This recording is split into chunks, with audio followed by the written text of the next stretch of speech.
Calder Rusk had spent 6 years learning how to ignore distant cries. On the frontier, a man who investigated every scream rarely lived long enough to regret it. Yet when rough laughter drifted through the Blackpine Reach that evening, Calder stopped tracking the wounded stag and turned toward the sound. Firelight flickered beyond the pines. He crouched behind a moss-covered ridge and counted 5 mercenaries drinking beside the flames. Then he saw the prisoners. 5 orc women sat bound against a fallen log. Their wrists were tied behind them, their ankles locked in iron. One had blood dried along her temple. Another sagged against the shoulder of the woman beside her. The tallest remained upright. She had deep green skin, long dark hair and a scar disappearing beneath the torn collar of her leather armor. Her amber eyes followed every mercenary movement, a captive studying escape routes. One mercenary seized the youngest orc by the hair and forced her head back. Captain Brannick says these 5 are worth more alive, he warned. But he never said they had to arrive comfortable. Calder's fingers tightened around his hunting knife. He could walk away. He had survived 6 quiet years by doing exactly that. Then the tall orc woman looked toward the ridge. Their eyes met through the trees. She could not have seen him clearly, but something in her expression changed. Not relief. She did not know enough to hope. Only recognition. Someone was watching. Calder waited until the wine bottle made another circle. One mercenary wandered into the trees. Calder caught him before he could shout and lowered him silently into the needles. The second man fell when Calder struck him behind the ear with the knife handle. By the time the others understood they were under attack, the fire had been kicked apart and darkness had swallowed the clearing. Calder reached the prisoners. Hold still. The tall woman stared at him. Human. Yes, you are alone, so are they. He cut through her ropes and placed the knife in her freed hand. That was the moment her suspicion shifted. A captor would never have armed her. She cut the others loose while Calder fired an arrow into the shoulder of a mercenary charging through the smoke. The 5 women staggered into the forest behind him. They had almost reached the ravine when Calder glimpsed movement between the distant trunks. A 6th mercenary crouched behind a pine, untouched and watching. Their eyes met. The man disappeared into the darkness. Calder knew what that meant. The hunt had only changed direction. At the ravine, the tall orc suddenly spun and pressed Calder's own knife beneath his jaw. The others formed a wary half-circle. Why save us? She demanded. Calder looked into her exhausted eyes. Because leaving you there would have cost me more. For several breaths, she held the blade against his skin. Then she lowered it. My name is Dreza Thornskar. Calder Rusk. Where are you taking us, Calder Rusk? He looked toward the dark forest behind them. To the only place no one has visited in 6 years. Calder's cabin stood beside Wolfglass Creek, hidden beneath leaning pines and years of deliberate neglect. Inside, there was one bed, one chair and enough silence for several ghosts. The shortest orc woman studied the room with open contempt. You brought 5 women to one bed? I brought 5 prisoners to a roof, Calder replied. You can decide who sleeps where. Her eyes narrowed. I am Myrna. I assumed you were the friendly one. One of the others released a tired snort. Dreza did not laugh. She searched every corner, window and cupboard before allowing the injured women to enter. Calder placed dried venison, black bread and water on the table. No chains, he said. No locked doors. Eat or don't. What payment do you expect? Myrna asked. None. No one gives something for nothing. Calder removed his wet coat. Then repair the roof before you leave. It leaks over the stove. The broadest woman, Oshra, nodded approvingly. The healer introduced herself as Velka. She immediately took command of the wounds, boiling water and tearing strips from an old linen sheet without asking Calder's permission. The youngest was Tajri. She barely spoke. That night, Calder surrendered the cabin and slept in the woodshed. Near midnight, a cry pulled him awake. He entered with one hand raised and found Tajri pressed against the wall, fighting people who were no longer there. Dreza was already beside her, but the young scout did not seem to recognize anyone. Calder did not touch her. He added wood to the fire, placed a cup of water within reach and opened the cabin door so she could see the empty path outside. No mercenaries, he said. Only trees. Tajri's breathing slowly eased. Calder returned to the woodshed. Dreza watched him go. The following morning, Velka found him splitting logs despite the stiffness in his left shoulder. That wound healed badly, she said. It healed. Crooked is not the same as healed. She pulled down the collar of his shirt before he could stop her. Beneath it were old blade scars and the faded mark of a frontier war company. Dreza saw it. You fought at Red Hollow. Calder's axe stopped. Long ago. People died there. Yes. Humans and orcs. Yes. He drove the axe through another log. The conversation was over. Later, Dreza found a leather token among the belongings Calder had taken from the fallen mercenary. A black tower split by a silver line. The color drained from her face. This was not a common raiding party. Calder studied the mark. You know it? I know who is permitted to carry it. Her eyes lifted toward the forest. And if Brannock's men have this authority, then someone at Ashen Ford ordered our capture. Dreza waited until nightfall before explaining. The 5 women were not travelers. They were scouts from the Rhymejaw clan. Orc hunters had disappeared along the border for months. Food caravans had vanished. Human farms had been burned, yet the tracks left behind were too deliberate, as though someone wanted the attackers identified as orcs. We followed a supply wagon to Ashen Ford, Dreza said. We saw mercenaries receiving weapons from human officials. Tajri spoke from beside the fire.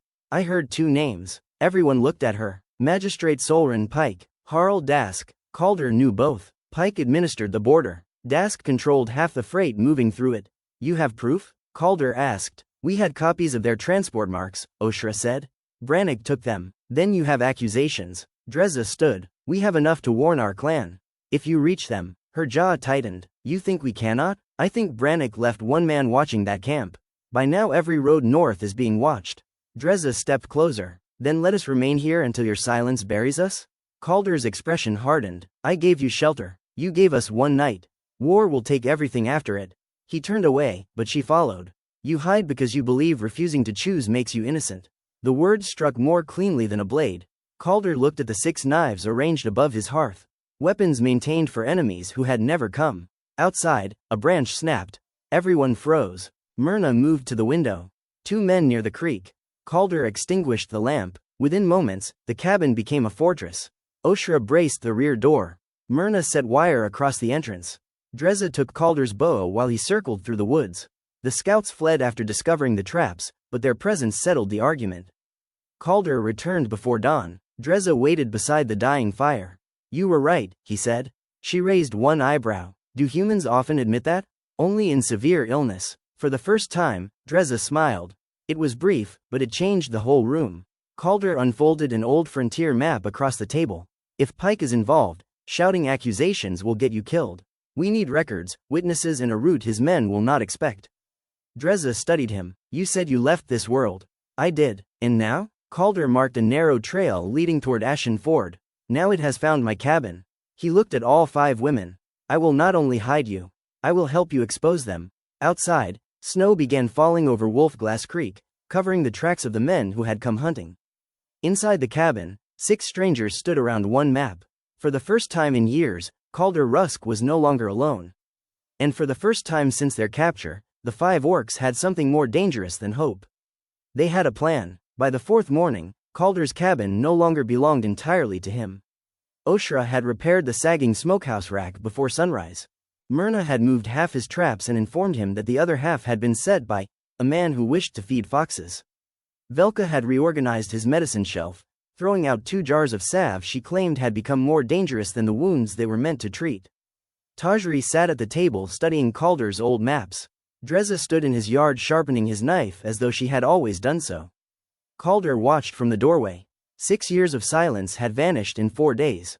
You are staring, Dreza said without looking up. I'm wondering whether I still live here. You sleep in the shed. The answer appears uncertain. Behind him, Myrna laughed. Calder took the knife when Dreza offered it back. The edge was cleaner than he had managed in months. We need fresh meat, he said. Dreza reached for her cloak. They followed elk tracks north through snow-dusted pines. Calder moved quietly, but Dreza moved like the forest had shaped itself around her. She noticed broken needles, distant wingbeats and a smear of mud on bark that Calder had nearly missed. You hunt well, he admitted. You sound surprised. I have met warriors who believed shouting made them trackers. I have met humans who believed owning maps meant understanding land. They found the elk near Wolfglass Creek. Calder signaled for Dreza to circle left, but she ignored him and moved right. The animal bolted. Calder swore and gave chase. They reached the creek where thin ice covered the stones. Calder stepped too quickly. His injured shoulder failed when he grabbed a branch, and the frozen current dragged his legs from beneath him. Dreza caught the back of his coat and hauled him onto the bank with one brutal pull. He lay coughing while she stood over him. You do not get to rescue 5 women and then drown in water that barely reaches my knees. It was deeper where I fell. It was not. He looked at her furious expression and began laughing. Dreza stared. Then, unwillingly, the corner of her mouth lifted. They returned without elk but carried 2 river hares caught in Myrna's newly positioned snares. That evening, the 6 of them ate stew around the fire. Tajri asked Calder how long he had lived alone. 6 years. Did you speak to yourself? No. Myrna lifted her bowl. That explains why his conversation has not improved. Even Dreza laughed at that. Later, when the others slept, she found Calder outside watching the creek. My brothers died at Red Hollow, she said. He did not turn. I had 2. One trusted human soldiers. The other trusted no one. They died beside each other anyway. Calder's breath clouded in the air. War teaches people to become stone. Stone still remembers the fire that made it. Dreza studied him in the darkness. Before she could answer, 3 columns of smoke rose above the eastern ridge. Signal fires. Her expression hardened. They have found our trail. They needed supplies, but more importantly, they needed proof. Ashen Ford sat half a day south, built around a bridge and an old military road. Calder had not entered it since the year he abandoned his uniform. Dreza went with him beneath a brown hood. The town smelled of wet horses, chimney smoke and suspicion. People recognized Calder before anyone spoke his name. Conversations thinned as he passed. A butcher stopped cutting meat. 2 former militiamen stared from outside the tavern. At the Crooked Lantern Inn, a gray-haired woman named Sybil Quorn opened the door. I heard you were dead, she said. I heard the same about your cooking. She embraced him before he could object. Sybil gave them a back room and listened while Calder explained only what she needed to know. Harl Dask keeps freight records in the Eastern Warehouse, she said. He has doubled his guards since last week. Magistrate Pike claims thieves are targeting government cargo. Government cargo? Dreza asked. Chains, weapons and grain that never reach the villages listed on the forms. That night, Calder and Dreza crossed the frozen yard behind the warehouse. She climbed through a high window while he picked the side lock. You could have mentioned you knew how to do that, she whispered. I was a scout. You were also apparently a thief. Only for governments. Inside, they found ledgers marked with false livestock shipments. Calder ran his finger down the entries. 5 female laborers, transferred alive, payment upon delivery. Dreza went still. Another entry mentioned Red Hollow Pass, 3 wagons of disguised weapons and a settler convoy scheduled to travel within 6 days. Footsteps sounded outside. Calder tore out the relevant pages. They escaped through a rear-loading door as guards entered. An alarm bell rang. The chase carried them through an alley, over a stable fence and into the town square. A broad man stepped into Calder's path. Rusk. Calder recognized Garen Holt, once a soldier under the same command. You disappear after Red Hollow and return with an orc beneath your cloak? Dreza's hand moved toward her hidden blade. Garen smiled. Still hiding behind other people? Calder's face changed, but he did not strike. He stepped around him. Dreza followed. Only when they reached the woods did she speak. You could have broken his jaw. Yes. Why didn't you? Because then he would have been right about me. Back at the cabin, Myrna studied the stolen pages. This is not a transport order, she said. It is preparation. For what? Tajri asked. Calder spread the map. Pike means to attack settlers at Red Hollow and blame your clan. Silence swallowed the room. 6 days had become far less. Dreza confronted Calder before dawn. What happened at Red Hollow? He continued checking arrows. Calder. The others remained silent. Finally, he set the arrow down. I mapped the pass for the army. My commander said civilians would be moved safely through it before the fighting began. His voice had become distant. They used my route to funnel everyone into one narrow valley. Soldiers, settlers, orcs. When the first arrow flew, no one could escape. Dreza's expression tightened. You did not order the attack. I showed them where to stand. And since then, you have decided suffering alone is punishment enough? He looked at her sharply. She stepped closer. Guilt becomes vanity when a man worships it so long that every death becomes a story about him. The words struck him harder than Garen's insult. Before Calder could answer, a tripwire bell rang outside. Mercenaries. An arrow punched through the shutter. The cabin erupted into movement. Oshra overturned the table. Myrna pulled the wire trap tight across the entrance. Velka dragged Tajri behind the stone hearth while Dreza took position beside Calder. 3 men rushed the front door. The first struck Myrna's wire and crashed forward. Dreza met him with the flat of her blade. Calder fired through the gap above her shoulder. Outside, another mercenary circled toward the shed. Tajri saw him first and ran to warn Calder, but the man seized her from behind. Her scream cut through everything. Dreza charged. Calder reached them first. He struck the mercenary once, hard enough to release Tajri, then Dreza drove the attacker into the snow. The remaining men fled into the forest. When the silence returned, Calder found blood spreading beneath his shirt. A blade had opened his side during the struggle. Velka ordered him onto the table. Dreza remained beside him while the wound was stitched. That night, she changed the bandage herself. I expected you to fail us, she admitted. Reasonable. I expected you to demand payment, betray us or decide we were too dangerous. Calder watched her hands. And now? Now I hate that I no longer believe you will. He lifted his gaze. Dreza leaned toward him slowly, giving him time to turn away. He did not. Their kiss was brief at first, almost cautious. Then 6 years of buried loneliness broke through him, and her hand tightened against his chest. When they separated, the fire had burned low. We cannot stay here, she said. No. If Pike reaches Red Hollow first, hundreds may die. Calder looked at the maps spread across his table. Years ago, he had led people into that pass. This time, he would lead them out. At sunrise, he said, we go to Red Hollow. They left Wolfglass Creek before sunrise. The cabin stood dark behind them, its door barred, its chimney cold. Calder looked back only once. For 6 years, that place had been the whole shape of his life. A roof, a table, a creek, and enough distance to keep the world from asking anything of him. Now 5 orc women walked ahead through the snow, carrying bows, knives, stolen records, and the fragile possibility of preventing a war. Dreza walked beside him. The wound in Calder's side pulled with every step, but he kept his breathing even. You are limping, she said. I am walking carefully. You are limping carefully. Velka called from behind them, if he tears the stitches, I will sew his coat to his skin. Calder glanced back. Would that improve the coat? No. Then I'll behave. Myrna muttered that this remained unlikely. They crossed the northern ridge by midday and descended into country Calder had once known better than his own hands. Frozen streams cut silver lines through the black trees. Old watchtowers stood empty along the abandoned military road. Every few miles, Calder found signs of movement, boot prints, fresh horse droppings, branches cut at shoulder height. Brannock's men were traveling ahead of them. At an abandoned relay station, the group stopped long enough to warm their hands and study the stolen ledger. The building had no door and only half a roof, but one wall still held the faded emblem of the old frontier authority. Calder avoided looking at it.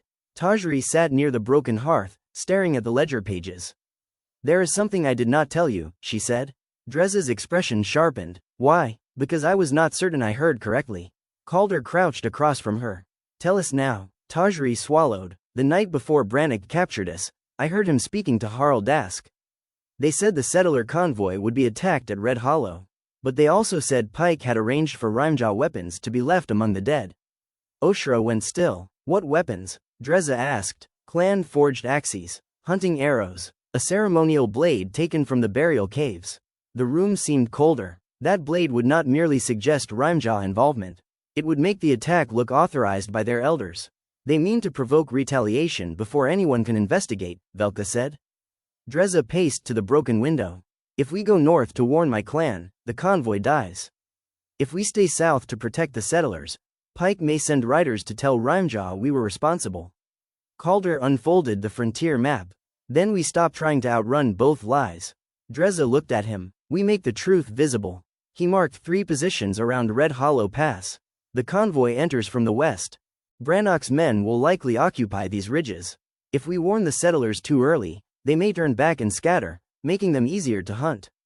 If we strike before witnesses see the disguises and weapons, Pike will claim we attacked his men. Myrna leaned over the map. You want the ambush to begin. I want enough of it revealed that no one can deny what they were doing. Dreza's stare hardened. That is a dangerous distance between proof and a grave. I know, you always say that, because it is usually true. She held his gaze, angry because she understood the logic and frightened because she did. That night, they camped beneath a stone overhang overlooking the lower valley. The others slept in turns. Calder sat near the small smokeless fire, checking arrows. Dreza joined him. For a time, neither spoke. Then she said, before this, I thought surviving was enough. Calder looked at her. Before the mercenaries? Before all of it, before losing my brothers, before being made hunt captain because no one else wanted to carry the grief of those families. I thought if I kept my people alive, I did not need anything else. She rested her forearms on her knees. Then I saw your cabin. That changed your ambitions? It was miserable. He looked offended. You had 1 chair. I lived alone. You had 6 knives. Knives do not complain when made to stand. She almost smiled. Then her expression softened. The place was empty, Calder. But when we entered it, it changed. Not because of us alone. Because you allowed it to. He looked toward the valley lights in the far distance. I had forgotten what it felt like to want morning to come. Drez's hand covered his. You will see another. By noon the following day, they reached the heights above Red Hollow. Below them, the settler convoy was already entering the pass. On the opposite ridge, dark figures were taking position. They were late. Red Hollow was shaped like a broken bowl. Steep walls rose on both sides, narrowing the road until wagons had to pass one at a time. 20 years earlier, armies had died there because there had been nowhere to run. Calder felt the old memory move beneath his ribs. This time, he refused to let the past decide the ending. He divided the group quickly. Myrna, take the southern slope. Find anything meant to block the road. She nodded and disappeared through the scrub. Tajri, get above the convoy. Wait for my signal, then use the red flare. What signal? When all hope appears lost. That is not precise. It will be unmistakable. Oshra and Dreza moved toward the northern ridge. Velka descended toward the convoy under a white cloth, hoping to position herself near the families before the attack began. Calder went after Brannick. The first arrow struck a wagon wheel. The second killed a draft horse. Panic moved through the convoy before anyone understood where the attack was coming from. Men in crude green painted armor burst from the rocks, howling orc war cries badly enough that Dreza nearly stopped in disbelief. Settlers reached for rifles and bows. Orcs, someone shouted. Then Dreza rose on the ridge. Her voice rolled through the pass like thunder. Those are not my people. The attackers hesitated. That hesitation saved lives. Myrna triggered the trap she had found beneath the road. A buried powder charge exploded harmlessly against the empty southern wall instead of collapsing the pass onto the convoy. Oshra drove 3 disguised mercenaries downhill with arrows cutting into the ground around their feet. Velka dragged 2 children beneath a wagon and shouted to their mother to keep their heads down. Calder found Brannick near the eastern overlook. The mercenary captain wore no disguise. He stood above the violence in black leather, directing men with a raised sword. When he saw Calder, he smiled. The hermit returns. You should have stayed drunk beside your fire. And you should have stayed alone. Brannick drew a second blade. Below them, settlers were beginning to realize the supposed orc attackers wore human boots, human belts, and badly fitted clan armor. Calder threw the stolen ledger pages into the wind. Sheets scattered across the pass. One struck the windshield frame of a freight wagon. Another landed at the feet of a settler captain. Read the names, Calder shouted. Read who paid them. Brannick lunged. Their blades met. Calder's side burned as the stitches pulled, but he held his ground. Brannick fought like a man accustomed to overpowering exhausted prisoners and frightened laborers. He was fast, but careless when angered. Calder gave ground deliberately. Brannick followed. You came too late at Red Hollow once, he said. You will do it again. The old words found the old wound. For half a heartbeat, Calder saw bodies in the snow. Human, orc, soldier, child. Brannock's blade cut his sleeve. Then Drez's voice reached him from the ridge. Calder, not accusation, not command, a reminder. He was not alone this time. Calder caught Brannock's wrist, turned beneath the sword arm and drove his shoulder into the captain's chest. Both men crashed against the rocks. Brannick reached for a hidden knife. Dreza arrived first. Her boot pinned his hand to the ground. Brannick looked up at her with hatred. You think they will believe you? A red flare burst above the pass. Tajri's signal painted the snow crimson. From the western road came mounted riders, border patrolmen, merchants and local witnesses drawn by the flare and the gunfire. They saw the disguised mercenaries. They saw Rimejaw weapons stacked in an open crate. They saw Brannick wearing Pike's official transit seal around his neck. The lie collapsed in daylight. One mercenary tried to flee with the ceremonial blade. Oshra brought him down with a thrown spear before he reached the trees. The fighting ended quickly after that. Brannick was bound with the same rough rope his men had used on the 5 women. Calder stood over him, breathing hard. Brannick spat at his boots. You should kill me. No, Calder said. You are more useful alive. Dreza looked at him. Years earlier, Calder might have chosen blood because blood was simpler than testimony. Now he chose the harder weapon. A witness. Magistrate Solrin Pike tried to control the hearing before it began. He demanded closed doors, restricted testimony and military jurisdiction. He called Brannick a rogue mercenary. He called the ledger pages forged. He called the 5 orc women enemy agents. The people of Ashen Ford no longer listened as quietly as they once had. The tribunal convened inside the old grain hall because the courthouse was too small for the crowd. Settlers from the convoy filled one side. Rimejaw warriors occupied the other. Calder stood between them. Pike sat at the front in a dark blue coat, every button polished, his face composed. Harl Dask looked less composed. Sweat darkened his collar despite the winter cold. The evidence came piece by piece. A settler captain described attackers wearing human-made boots beneath orc armor. Myrna presented the powder trap she had disabled. Tajri repeated the conversation she had overheard. Sybil Quorn produced freight receipts showing Dask's warehouse had moved weapons under false agricultural permits. The young clerk from Pike's office, Elowin Trask, finally stepped forward carrying 3 sealed record books. Pike's confidence broke. "You stole government property," he said. "No," Elowin replied. "I preserved it." The ledgers showed payments to Brannick, land purchases around Red Hollow and contracts promising Pike a percentage of military supply profits once war resumed. Dask attempted to bargain. Brannick attempted to blame Pike. Pike blamed everyone. Then the tribunal asked Calder to speak. He had prepared no speech. For years, he had avoided rooms where men expected explanations from him. Now hundreds of people waited. He looked toward Dreza. She did not nod or smile. She simply stood where he could see her. Calder faced the tribunal. "Years ago, I mapped Red Hollow for commanders who told me they meant to save lives. I believed them because believing was easier than asking what they gained from the route I gave them." The room quieted. When the killing began, I told myself I had only drawn a map. That I had not fired the first arrow. That I had not given the order. He looked at Pike. "Men like him survive because men like me hide behind the smallness of our part." Pike rose. "This is irrelevant." "No," Calder said, "it is the whole matter." He told them about the camp, the prisoners, the stolen insignia and the attack planned at Red Hollow. He did not ask forgiveness for the past. He did not pretend courage had erased it. He simply stood in public and refused to hide again. The verdict came before sunset. Pike was stripped of office and held for conspiracy, kidnapping, attempted mass murder and unlawful seizure of clan property. Dask's trade holdings were frozen. Brannick and the surviving mercenaries were transferred under joint human-orc guard. The 5 women were publicly cleared. Outside the grain hall, the Rimejaw elders approached Dreza. They offered her restoration as hunt captain, command of the northern patrols and a seat on the clan war council. Calder heard the words from a distance. He returned to Sybil's stable and began saddling his horse. Dreza found him fastening the final strap. "You are leaving. The tribunal is done. Your people are here." "That was not my question." Calder kept his eyes on the saddle.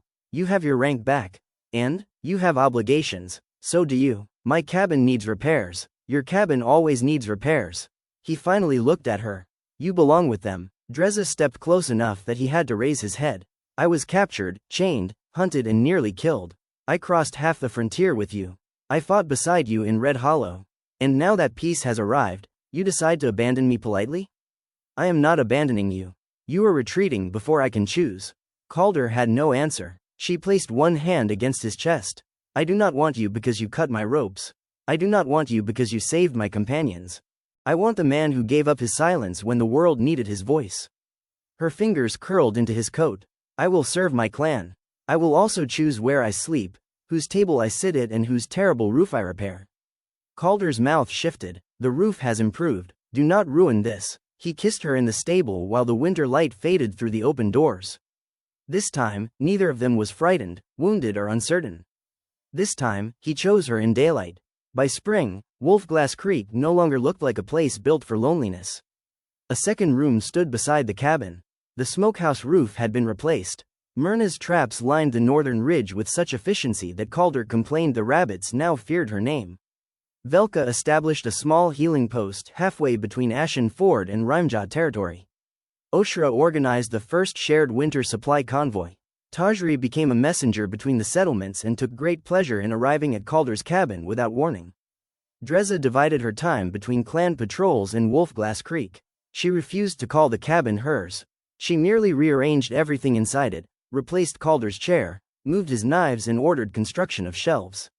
One morning, Calder woke to the sound of an argument outside. Dreza stood in the yard directing 3 workers who were unloading timber. "We do not need another room," Calder said from the doorway. She looked at him. "We will." "For what?"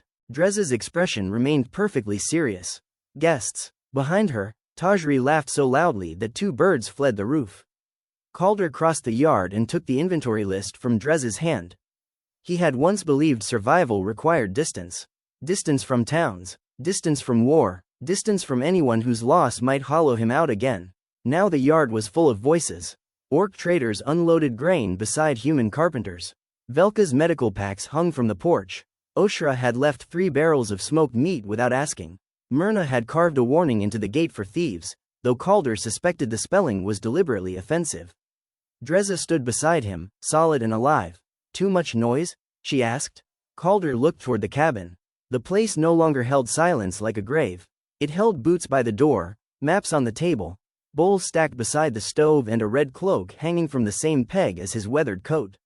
"No," he said. Dreza followed his gaze. "You are staring again. I am wondering whether I still live here." She took the list from his hand. "The answer appears uncertain." He laughed and pulled her against him. The frontier warrior who had lived alone for years had once believed a home was the place where no one could reach him. He learned, late but not too late, that a home was the place where he finally wanted to be found.